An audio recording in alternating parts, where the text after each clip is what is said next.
Daniel, sağlıkta kimler yok? Bugün sağlıkta ilk okucu yok. Halil okucu İslam. Şamlızayev Baysal. Nur İslam neden? Baysal yok. Yaxşı kalanlarımız, yaxşı manayda bugün sabah kullandığında rahmat oldu.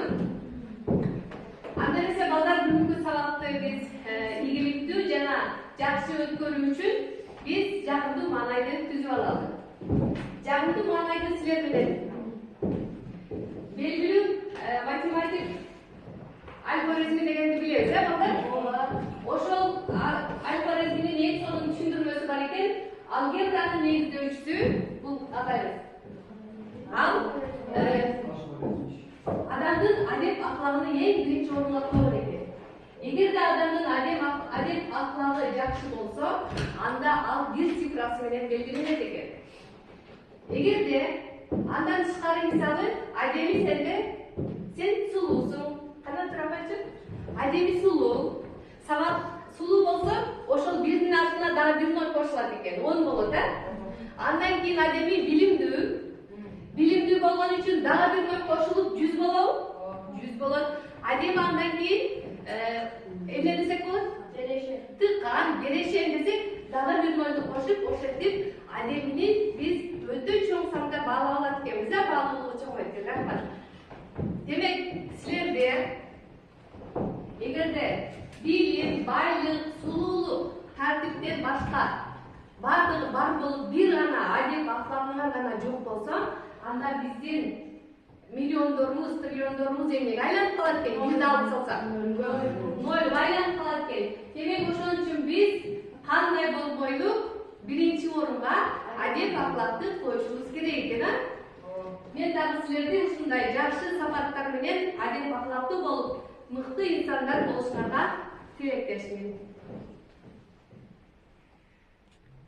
Балдар, анда сабагыбызды кызыктуу өткөрүү үчүн биз эки топко бөлүнүп алабыз. Азыр баарыбыз келебиз дагы могул жерден бирден 3 бурчтуктарды алабыз. Кемже. Баарыбыз отурбай турабыз. Алып эле.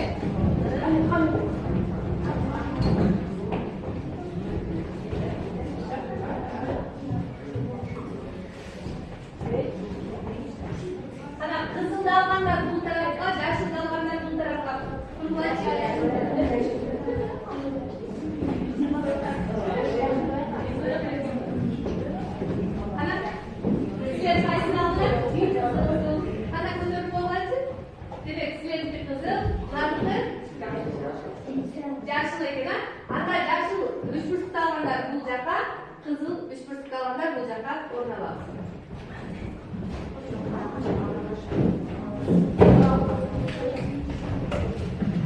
Бул топтон топ башчыбыз Гафарова Нургүл экен.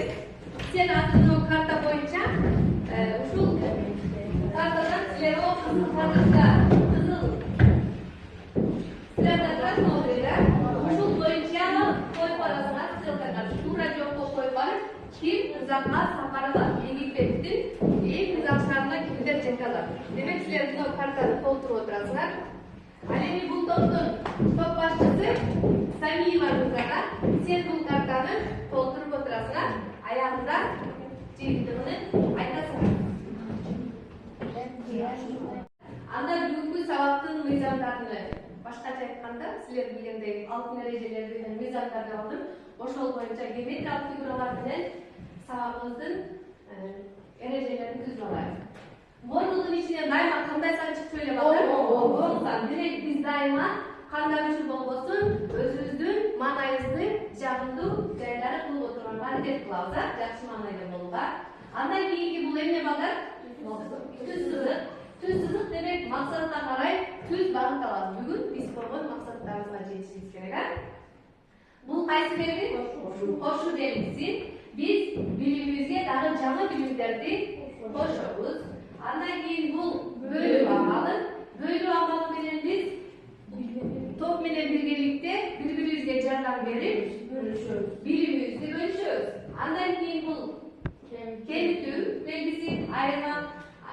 Биз өзүбүздөгү туура эмес, жагымсыз сапаттарды эмне кылабыз? Алып салабыз. Андан кийин айлана болду. Баарыбыз биргеликте, ынтымакта, топтор иштейбиз дагы жакшы ийгиликтерге жетип алабыз. Анда эмесе балдар, бүгүн тапшырманы текшерели. Бүгүн тапшырманы 24-көйнөгү болгон эле. 24-көйнөгүнү балдар иштетипти кана. Бүгүн тапшырманы ар ким өзү текшерет, өзүн-өзү баалайт.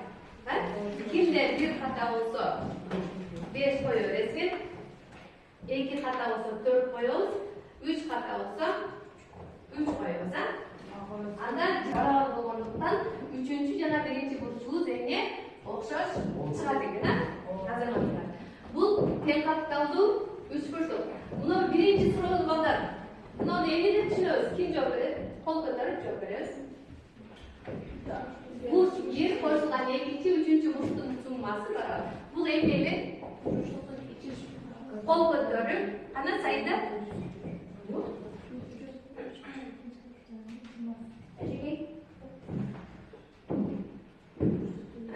Üç buçuktun eşki burçların çıkması 180 gradus'a beraber. Bir soru düşünüp var, demek içki burçların summası 180'di bir etken. Anda ekінші soruda qarab alalım. Bunu o жерде эмне деп түшүнөбүз? Kim жооп берет? Сагиева, кандай кетти?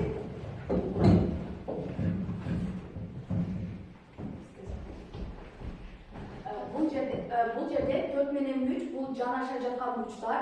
Аларга кошумча түз сызык жүргүзсөк, бул жанаша жаткан бурчтардын ички бурчтарынын суммасы 180 градуска барабар. Демек, ошонун негизинде 4-чү жана 3-чү бурчту эмне деп алдык? Жанаша 180 градуска барабар деп алат экенбиз, азаматтар. Бардыңлардын жообу ушундай чыктыбы балдар тапшырмага? Азаматтар. Тапшырма боюнча суроо жокпу? Жок. Анда биз кийинки тема бөлгөнбүз. Балдар, тең капталдуу үчбурчтуктарды өттүк. Буга чейин тең капталдуу үчбурчтук деген эмне экен? Кандай касиеттерин билебиз? Сайда? Эгерде üç buçuktun эки жагы барабар болсо, анда бири-бирине барабар болгон тең капталдуу üç buçуктуктар калат. Тең капталдуу üç buçуктун эки белгиси дагы бар. Алар Билгениңди айтып койчу. Кандай белгиси билесиң? эки белгиси бар. Бири жактарына жана бурчтарына карата азаматсың отуруп калган толуктайбыз. Балдар, үчбурчтуктардын 3 негизги сызыктары бар, алар кайсылар? Даниэль жооп берсин чыкканы? Алар негизинен үчкө бөлүнөт. Медиана, биссектриса жана бийиктик болуп үчкө бөлүнөт. Азаматсың отуруп. Ушул медиана, бийиктик, биссектрисага байланышкан тең капталдуу үчбурчтуктун касиеттери бар, Ким айтып коет? Сыймыктууга чыкканы? Сыймык? Тең капталдуу үчбурчтуктун биссектрисасы анын бийиктиги да жана медианасы да болот. Азаматсың, туура айтты. Демек, бир эле биссектриса 3 кызматты аткарат экен. Азыр силерге мен бир окуяны айтып берем, караңа. Бул пирамиданын Фалес Миленский деген грециялык математик аныктаган экен. Бул жерде карасаңар, пирамиданын так ортосуна тик кылып туруп, мамыны жайгаштырып, ушул мамыны жайгаштырганда балдар, кайсы бир убакта ушул мамынын бийиктиги менен пирамиданын көйлөкөсүнүн бийиктиги бирдей болуп калат экен. Демек, ушул көйлөкө менен биз мамынын бийиктигини эмне кылып аныктап алсак болот экен деген түшүнүктү Фалес Миленский айткан экен. Караган, демек, ошол мамыны койгондо бул жерде эмне болуп атат? Көйлөкөсүн түшүп атат, ошол көйлөкөсүнүн негизинде балдар, бул жерде кандай эмне пайда болуп атат? Тик бурчтуу үчбурчтук болуп атат. Демек, пирамида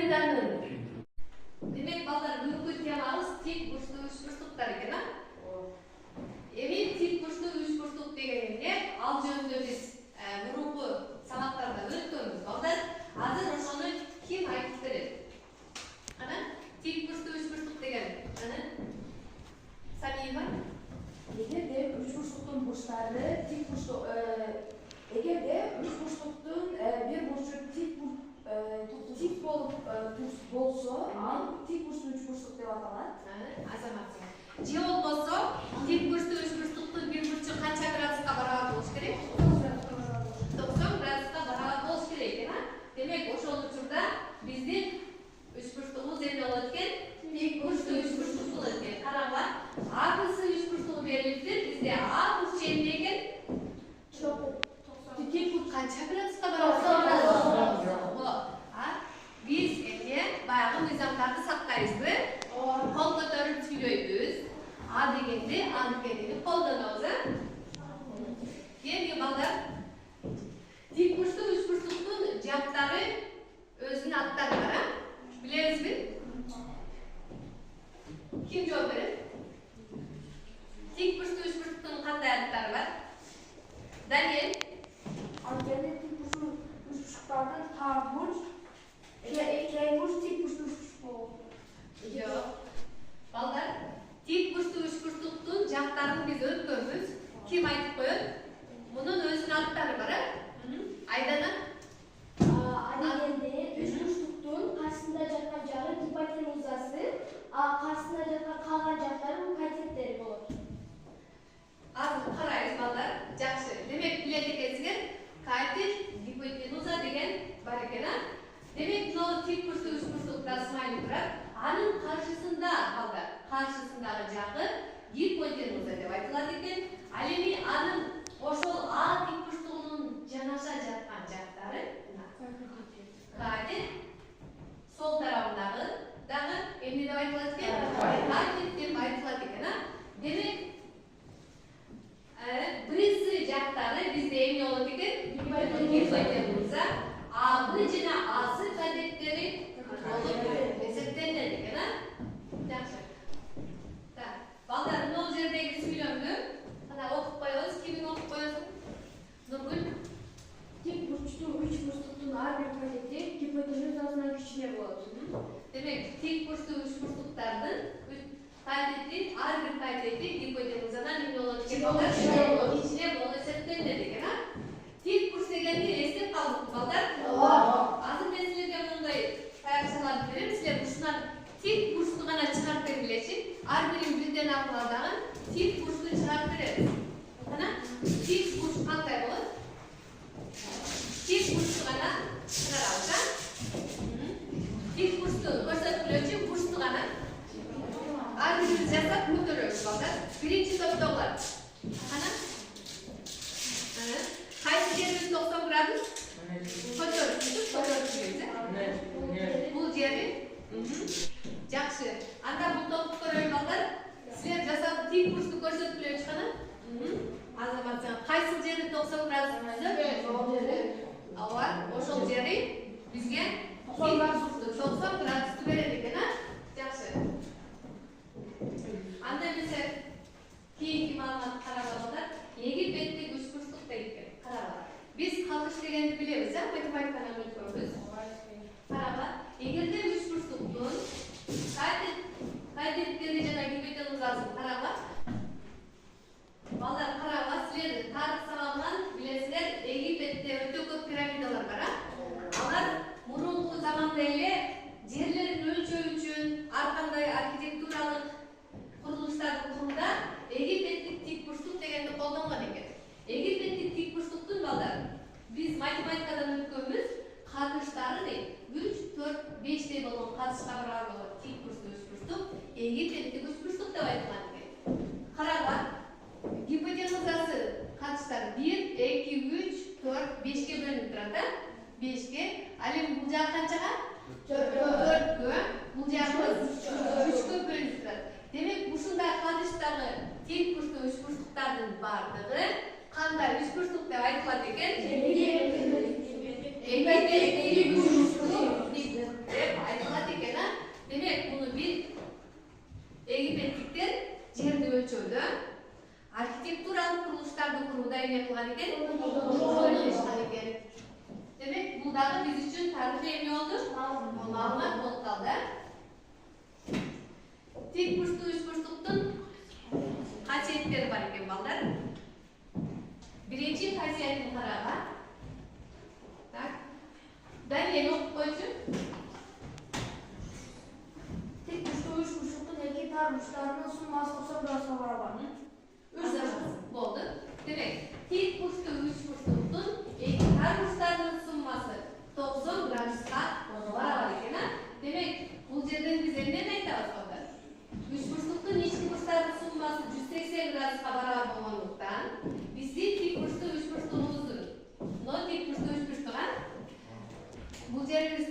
градус болсо, анда эки капталындагы бурчтар эмне болуп калат? Экөөнүн суммасы 90 градуска барабар болуп калат, Демек, экөөнү жалпы кошкондо эмнени бериш керек? 180. Ички бурчтардын суммасы 180 градуска барабар дегенди берет экен. Андан кийинки экинчи балдар, анда тик бурчтуу учбурчтуктун экинчи касиетин карайбыз балдар. Экинчи касиетини бул топтон ким окуп коет? Курбанов кана? Дегенде тик бурчтуу учбурчтуктун 30 градустуу бурчунун тушундагы катети гипотенузасынын жарымына барабар. Демек, тик бурчтуу учбурчтуктун 30 градустуу бурчунун тушундагы катети гипотенузасынын жарымына барабар дегенди карайбыз. Ал үчүн биз могул жердеги тең жактуу ABC учбурчтугун алдык. Ага карата биз BE деген биссектриса жүргүзөбүз. Же болбосо эмне? Бийиктиги дагы болуп эсептелди да бул жерде. Аны жүргүзсөк, демек, ошол эле учурда тең жактуу учбурчтуктардын эмнелери барабар болот эле балдар? Айдана? Анткени тең жактуу учбурчтуктун жактары жана бурчтары бирдей болот. Барабар. Азаматсың. Бурчтары дагы, жактары дагы эмне болот экен? Барабар болот экен. Ошондуктан карагыла, бул жагыбыз 60-60-60 болсо, анда бул чокусундагы бурчубуз канчага бөлүнүп калат балдар? 2-ге бөлүнүп калат да. Канча градустан болуп? 30 градустан болуп бөлүнүп калат экен. Демек, ABC бурч тең жактуу учбурчтугубуздун жактары барабар болот экен. Ошондой эле биздин A'сыбыз барабар болот экен. Эмнеге? AE жана E'си жактарынын суммасына. Демек, бул жерибиз AB менен A'сы эмнеде? Барабар беле? Демек, бул 2-ге бөлүнгөндүктөн, демек AE'биз мунун дагы эмнесине жарымына барабар болуп калат экен. Демек, ушундан биз көрүп турабыз. AB гипотенузасы AE катетине жарымына барабар экен. Анда балдар, ушул касиеттерине карата бир маселе жашоодо эле болгон маселени карап көрөлү. Бул маселени Ахмат окуп коет. Кана Ахмат, катты окуп коебуз. Маляр 3 каптуу үйдүн эң жогорку бөлүгүнүн аттоо үчүн шарты менен үйдүн арасын канча градустук бурчуна жайгаштыруу керек. Шарты менен жердин арасындагы бурч 65 градус. Эгер шарты туура эмес коюлса, анда малярдын кулап кетүү ыктымалдуулугу бар. Рахмат. Мына жерде сүрөтү турат балдар. Маляр бул жерде аттоо үчүн эмне шартыга чыгып турат. Шартыны туура эмес койсо эмне болуп кетет? Демек, мына жерибиз эмне экен? Тик болуп турабы? Бул жерибиз дагы экөөнүн ортосундагы бурч бизге 65 градус. тик бурчту көрсөтүп турат да, бул менен. Андан кийин биз учбурчтукта эле элестетип алабыз, балдар, карагыла. Эң чокусундагыны С тамгасы менен белгиледик. Андан кийин кайсы жердин 90 градус дедик? Бурчунун 90 градус дедик. Жана бул жерде шарты менен жердин арасындагы бурчубузду тамгасы менен белгиледик. Биз табышыбыз керек. Ал жерде кана достогай ким жазып коет? Разатова кел. Калганыбыз ордубузда иштеп, ким биринчи иштеп бүтсө, ага көрсөтөбүз. Так, берилишин жазабыз. Эмнени табуу керек?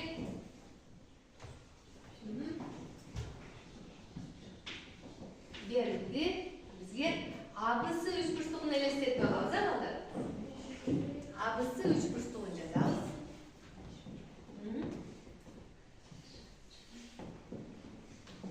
Учбурчтук ABC.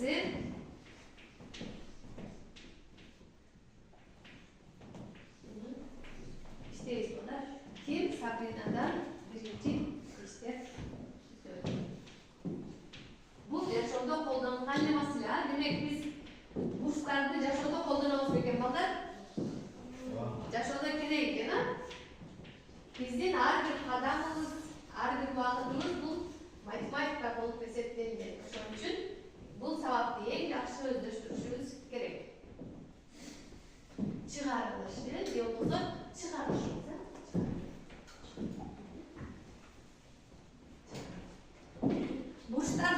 кайсы курал менен өлчөйбүз балдар?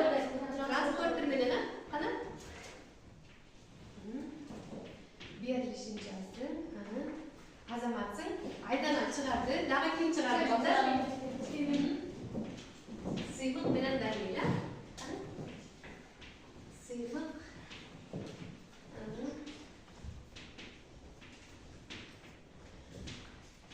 Дагы ойлонуп көрчүсүң. Сенде бираз ката бар, катаны өзүң бар. Аны түшүндүрүп айта аласың, Розакова? Сүйлөңүз. Бул жерде тик бурчтуу үч бурчтук берилип бар. Бул жака келип түзүңүз, сүрөт боюнча сүйлөңүз. Бул жерде тик бурчтуу үч бурчтук берилип бар. Бул жерде С бурчуну табыш керек болуп жатат. Бул жерде К 1/2 К бул тик бурчтуу үч бурчтук болгондуктан бир бурчу бул 90 градус болуш керек. Андан кийин шаты менен жердин градусу 65. Ошондо булардын тар бурчтарын табыш үчүн 90дон 65 кемитүү керек болот. Себеби тик бурчтуу үч бурчтуктун тар бурчтарынын суммасы канчага барабар?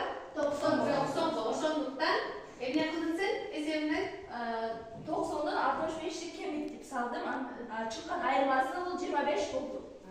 Демек, үй менен шартынын арасындагы бурч канча градуста коюлуш керек экен маляр жыгылып түшпөш үчүн? 25 градуста.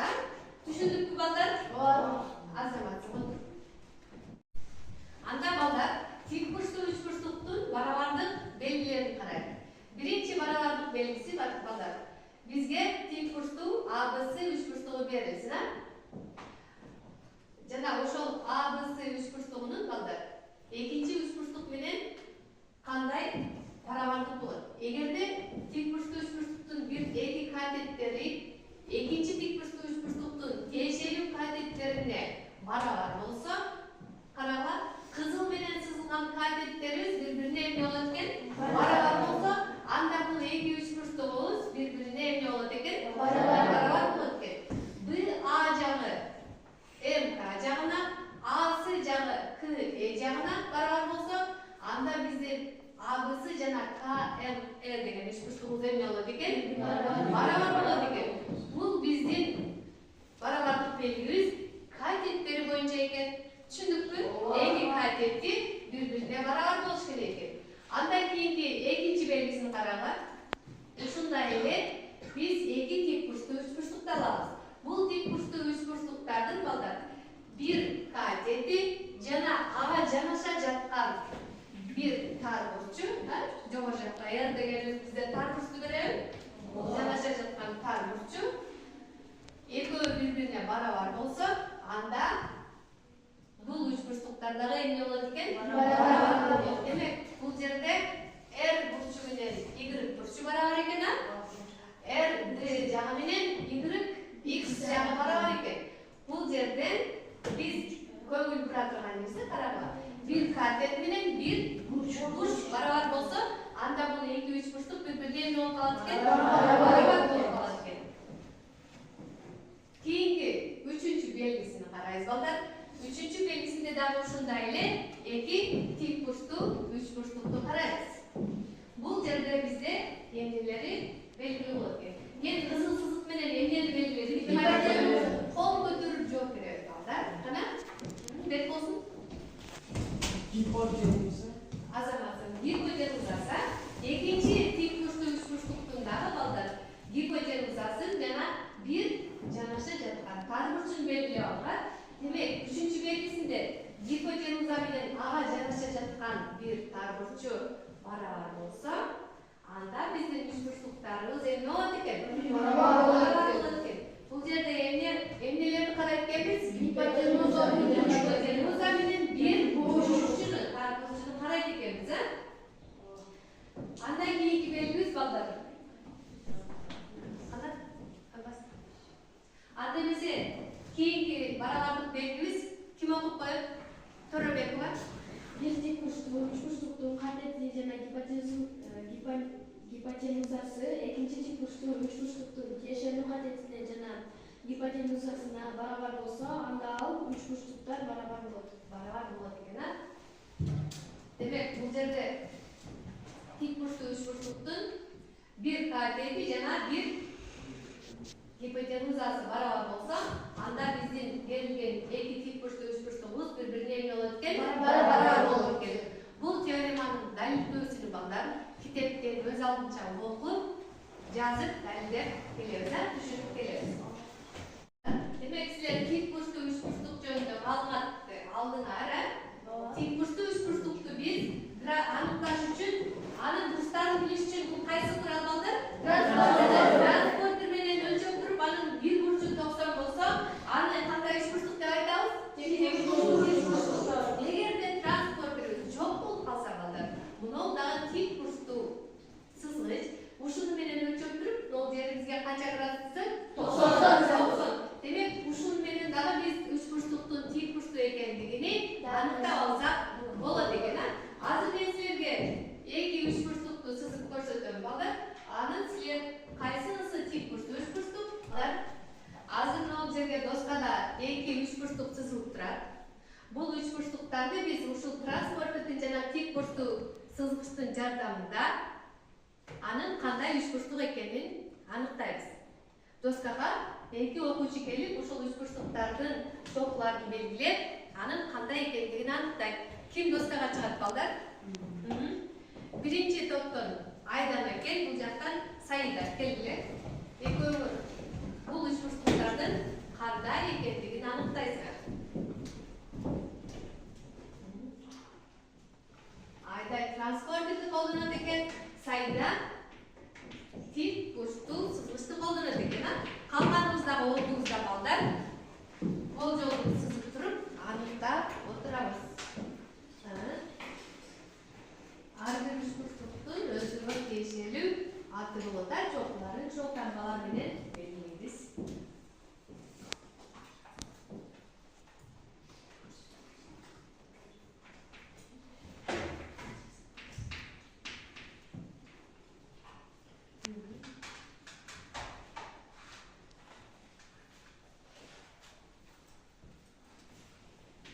Тик бурчтуу үч бурчтук болуш үчүн эмне болуш керек балдар? Ким айтат? Аныктамасы кандай эле?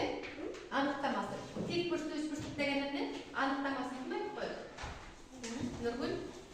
Үч бурчтуктун калган бир бурчу 90 градуска болсо, анда ал тик бурчтуу бурчтуктардан. Туура.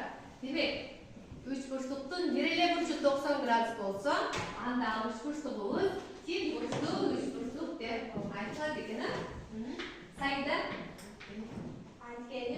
Анткени менин бурчумда А, Б, С үч бурчтугунда К бурчу 90 градус чыкты. Эмне себептен дегенде тик бурчтуу үч бурчтукту колдонсом, бул жерде муну мындайга койсом, бул жер тик бурч болгондо, бул жер 25тен жакка кетти.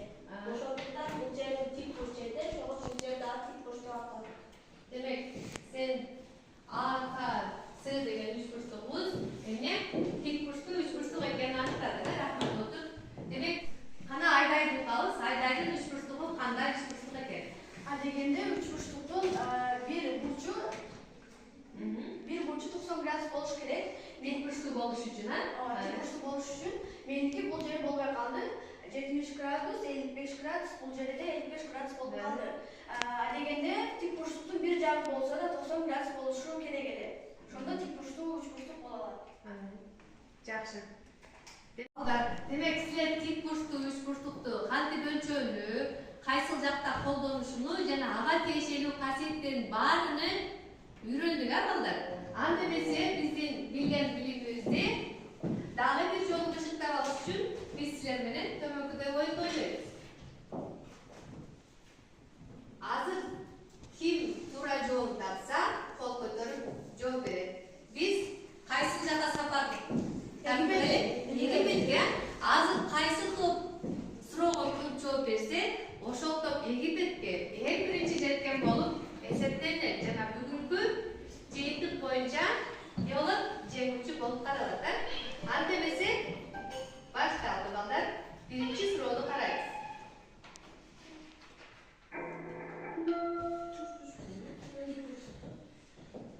Тик бурчтуу үч бурчтуктун тарбуштарынын суммасы 90 градус.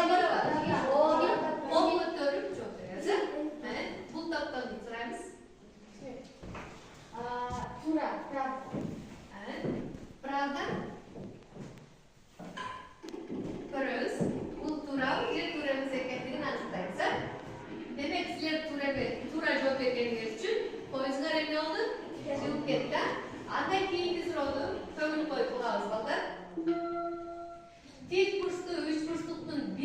burcu 65 gradus bolsa, anda ekинчи tar burcu 25 gradusga barabar.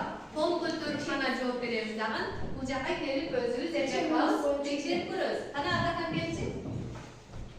Адахан туура же туура эмес экенин аныктайбыз. Азаматсыңар. Демек бул туура жооп экен, а?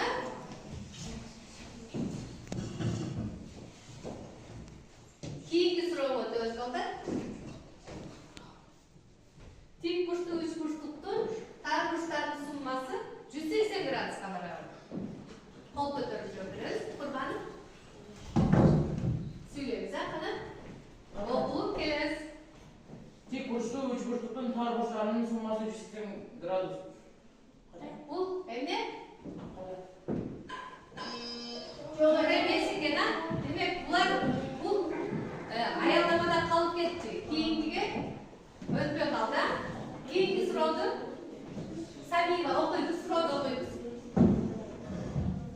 Тик бурчтуу үч бурчтуктун тиешелүү катеттери барабар катеттери барабар болсо, үч бурчтуктан барабар болот. Айдана. Тик бурчтуу үч бурчтуктун тиешелүү катеттери барабар болсо, ал үч бурчтуктар барабар болот дейт. Ошондойбу? Азаматсыңар. Бул барабардын белгиси болчу. Тик бурчтуу үч бурчтуктун барабардык белгиси. Андан кийинки суроону карайбыз балдар. Тик бурчтуу үч бурчтуктун чоң жагынан каршысында кичине бурчу жатат дейт.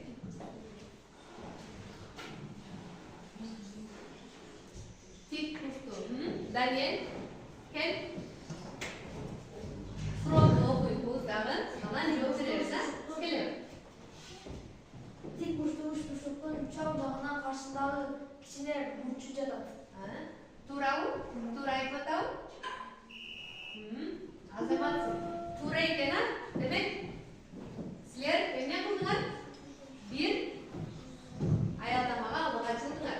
Кийинки суроону Сабрина окуйбуз. Окуп коюп, суроону окуйбуз.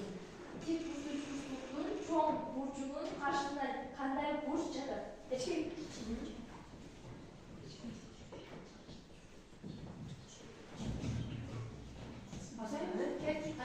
Тик бурчтуу үч бурчтуктун чоң бурчунун каршысында кандай жагы жатат? Чоң бурчтун каршысында Кичине бурч жатат. хата болуп калды. Демек, чоң бурчтун каршысында кандай жатыш керек? Чоң жатыш керек эле. Демек, оюңуз бүттү балдар. Бул топто азыркы оюнда бул топтун балдары эмне болду? Көбүрөөк суроого жооп берип, биз сапар алган жагыбызга эртерээк жетип калды. Силер болсо эмне кылдык? Бир аз кайрадан эмне кылышыбыз керек экен? Окушубуз керек экен, а балдар?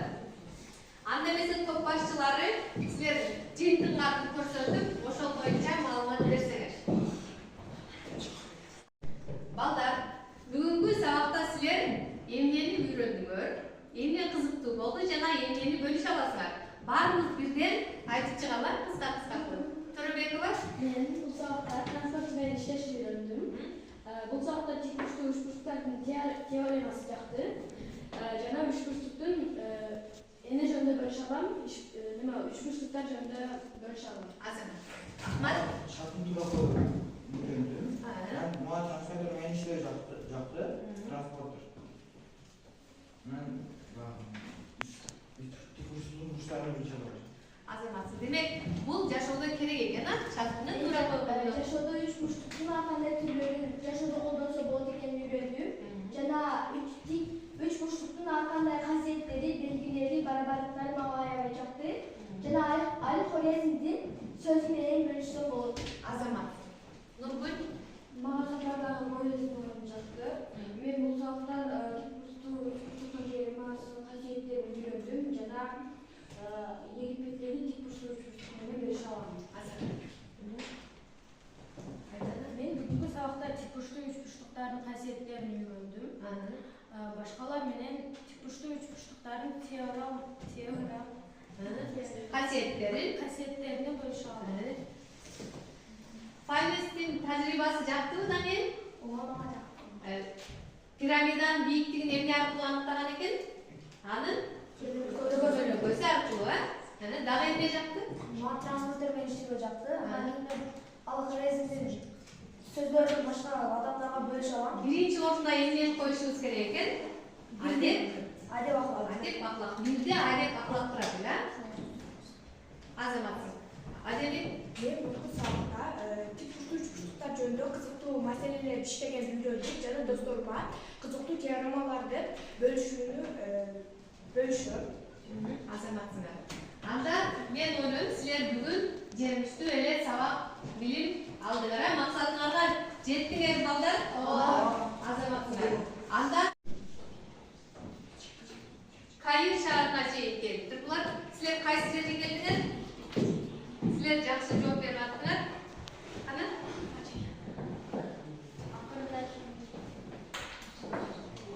Силер болсо анда Александрияга келипсиңер. Демек бул жерде биздин сабагыбыздан жыйынтыгында бул тобубуз узарга чакайым деп отур. Бирок бул топ болсо силер дагы азаматсыңар, бардыңар, эң жакшы аракет кылдыңар. Анда баарыңар күндөлүгүңөрдү алып даярдагыла. Бул топтун жакшы окуган окуучуларынан жакшы катышкан окуучуларга Сабрина, Нургүл, Айдана, Курбан, Төрөбекова силерге 5. Бул топтон дагы Саида, Даниэль, Адамат, Сыймык эң жакшы жооп бердиңер. Бардыңар дагы бүгүн сабактар үчүн жакшы бааларды коебуз. Бүгүн тапшырма балдар. Бүгүнкү теманы тик бурчтуу үч бурчтуктарды окуп, далилдөөлөрдү карап, андан кийин биринчи жана экинчи көнүгүүнү иштеп келебиз. Сабакка катышканыңар үчүн чоң рахмат. Мен Искандарова Азиза Рахматуллаевна азыркы учурда Бурхан Набиев атындагы орто мектебинин математика мугалими болуп эмгектенип келем. Быйылкы окуу жылында 7 жана 9 класстарга алгебра жана геометрия сабагынан сабак берем. Бүгүн 7 класстарга өтүлгөн тик бурчтуу үч бурчтуктар темасында мен өзүмдүн койгон максаттарыма жеттим деп ойлоймун. Анткени бул сабакта мен тик бурчтуу үч бурчтуктун кандай болорун көрсөтө алдым. Аны кандай куралдар менен өлчөөнү көрсөттүк жана алардын турмушта кандай пайдалуу экендигин, керектүү, маанилүү экендигин көрсөтүп, ошого карата маселелерди карадык жана окуучулардын өз ара ынтымагын, бири-бирине болгон биримдигин аныктоо менен топ менен биргеликте иштедик. Ошондой эле бүгүнкү сабагыбыз башка сабактар менен дагы байланышты. Пирамиданын жардамында биз тарых сабагы менен байланыштырып кеттик. Андан тышкары адегенди жана анткени деген сөздү пайдалануу менен окуучулардын кыргыз тилини мыкты өздөштүрүп, өз оюн толук жеткирүүгө, үйрөтүүгө аракет жасадым. Андан тышкары бул сабакта биз интерактивдүү досканы колдоно алдык. Сабакты кызыктуу болуш үчүн ар кандай оюндарды колдонуу менен сабагыбыздын өз максатына жетти деп ойлойбуз. Ошондой эле бүгүнкү сабагыбызда биз STEM сабагына багытталып, окуучулар тик бурчтун кандай болушун өз колдору менен жасап көрүп аныктай алышты. Жана ошондой эле малярдын үйдө актоодо шатыны кандай коеру менен Пизадагы жашоодо алгебра жана геометрия сабактары канчалык маанилүү экендигин аныктап, алардын жашоодо керек экендигини көрө алды жана аларды турмушта колдоно алат деп ишенемин. Бир сабагымды STEM Пизага байланыштырып, келечектеги жаш муундардын билим алуусунда алардын жашоодогу мүнөзү, интеллектуалдык абалы, өздөрүнүн тандап алган кесиптери менин иш билгиме, кесипкөйлүгүмө жана жоопкерчилик менен иш алып баруума түздөн-түз байланыштуу экендигин сезип, эң мыкты жана ийгиликтүү сабак берүүгө аракеттенем.